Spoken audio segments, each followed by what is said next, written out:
Minister Amichai Chikli.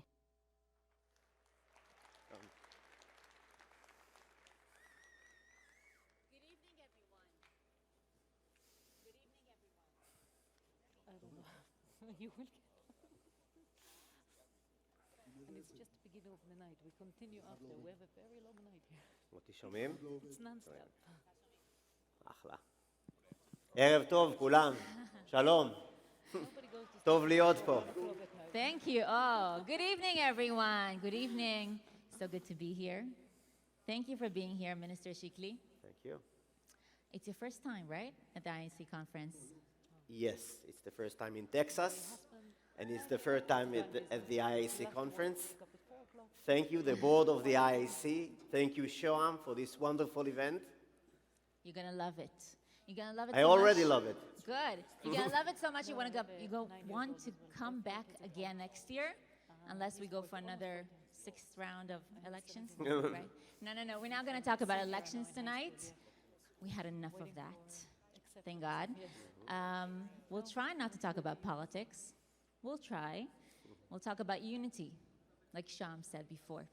But first, I'm sorry, can I get a close-up on the minister's socks?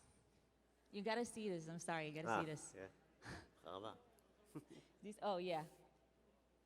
Can you see this? It's begging. So you know what those socks tell me? That it's time to begin. I'm sorry, I had to. Time to begin. Nice one. Okay, so I want to ask you, were you happy to get the Ministry of Diaspora Affairs? Happy, and also it's a huge responsibility laying on my shoulder now.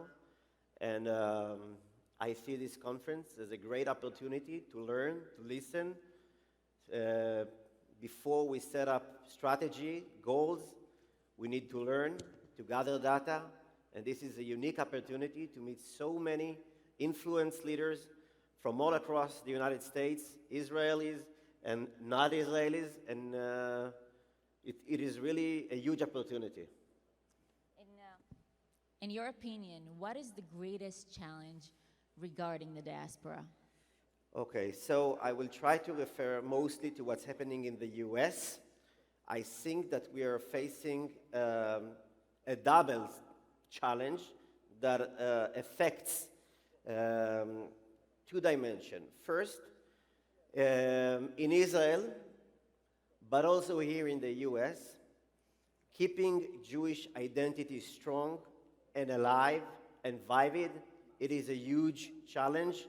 And the data we have, based on research like the JPPI, is that Jewish identity is getting weaker. Now, when Jewish identity is getting weaker, the result is automatically that the Zionist identity is getting weaker as well. Now, at the same time, the Zionist identity is being attacked seriously by the BDS and all other organizations and states sometimes that try to delegitimize our rights as a people to have our own sovereign state in Eretz Israel. So the combination between, on the one hand, weakening of the Jewish identity, and on the other hand, the attack on the right of the Jews to have their own state, that's a critical moment, a tough moment, and this is a very, very serious challenge that will affect dramatically Israel, the relationship between us and the US, and you, the audience here, you have a significant role in changing the course of history. And that's why I came here. I didn't come here for vacation. I came here because we have together a mutual task, a huge task for the future of the Jewish people. Thank you.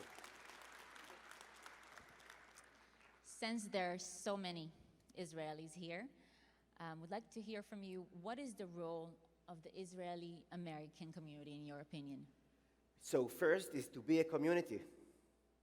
And it takes a huge effort to be a community, to be a vivid community. And I think that what we're seeing right here, right now is a huge effort of individuals who take responsibility for the people of Israel and create these events and enormous amounts of activities, leadership program, institutions, education, and that's, I think, is the most significant role to begin with, to have these communities.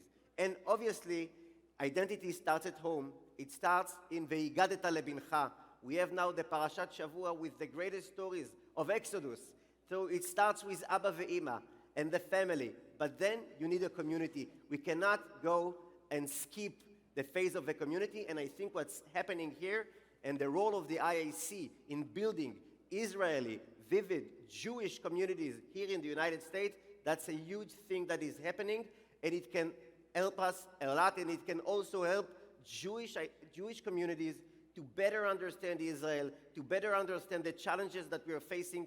You, the audience here, Israelis who lives in America, can explain to our fellow Jews here in America what it is like to be an Israeli, what are the challenges, and they can also be really the edge of fighting anti-Semitism and fighting BDS in campuses and all across the United States. Hear, hear. There is a lot of alarm among American Jewry with the establishment of this government. Yes. What do you say to the Jewish community? There is a large alarm in the left, it's obvious, and it affects dramatically also the Jews who live here in America. We had election. The result was crystal clear. We were very honest with our agenda, and it is our responsibility to follow this agenda, and it does not mean that we're not listening.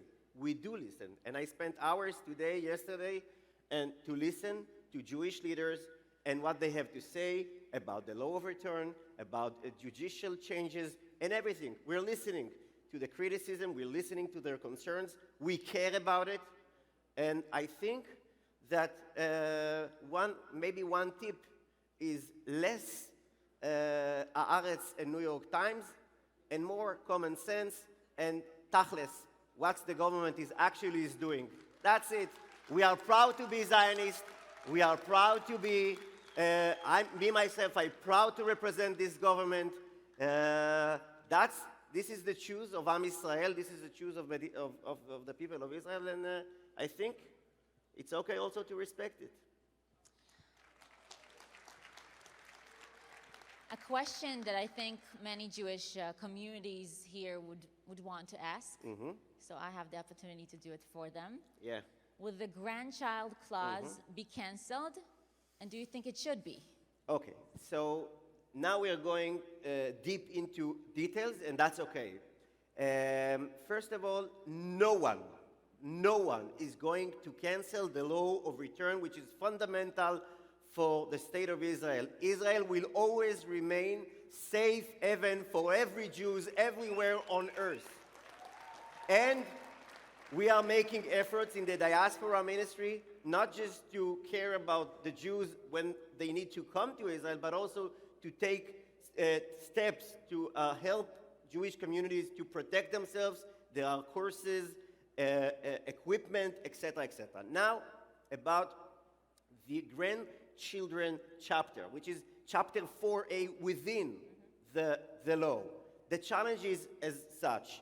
On 1990, 93% of the Olim that came from former Soviet Union states were Jews. They were connected to Judaism. In 2002, it was 40%. In 2020, only 28% were related to any form of Judaism. And that's a serious challenge for the state of Israel. Not one more data that should be considered. 41% of them leave after a year or two. So we have an issue here. And we're not saying we are about to cancel chapter 4 tomorrow morning. That's not what's going to happen. What's going to happen is there's going to be a committee to determine how can we deal with this serious challenge. And as you see, when you go into the details, that's a challenge. We need Israel to be a strong Jewish state, and we need to tackle this challenge, and we're going to do it slow. We're going to do it by listening to every aspect.